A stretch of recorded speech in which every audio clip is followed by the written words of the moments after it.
learned somewhere along the line that if you want to be financially successful, that business is going to be a part of that. How many of you have heard that?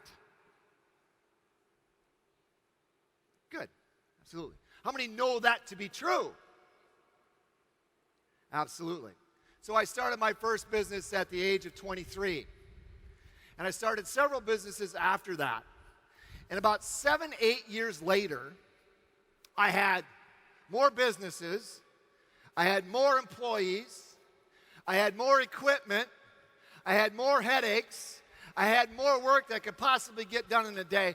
I had more of everything except the two things I wanted more of: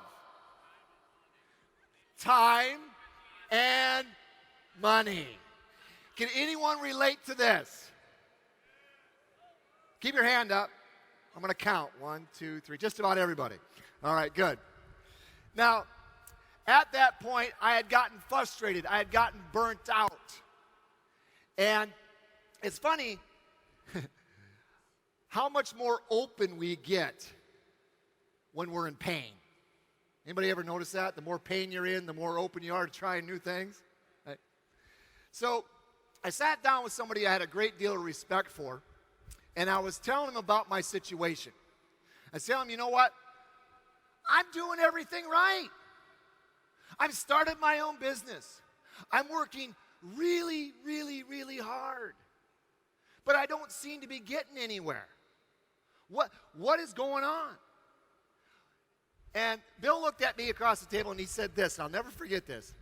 He said, well, the reason you're not doing so well is because you don't know what the hell you're doing.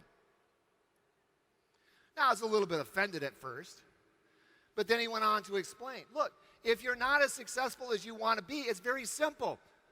You need to learn some new things. And see, this was initially a shock to me because I'm in my late 20s at this point in time. And I don't know if you guys remember this, but when you're in your late 20s, you know everything. But see, my bank balance told a different story. My profit and loss statement told a different story. And because I had a lot of respect for this person, I took their advice very seriously. And I made a decision. I made a what, please? Thank you. That I was going to learn those things that I needed to learn. And I know some of you can relate to this because you're right there. I was going to read the books. I was going to attend the seminars. And I was going to learn those missing things, those things that I needed. And 3 years after I made that decision, I retired, financially free.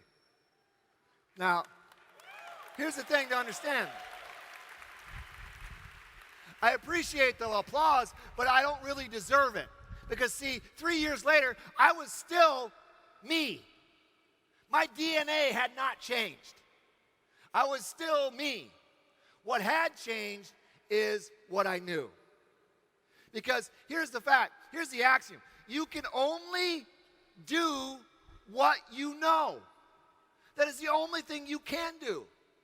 And if you know a little bit about making money, you make a little bit of money.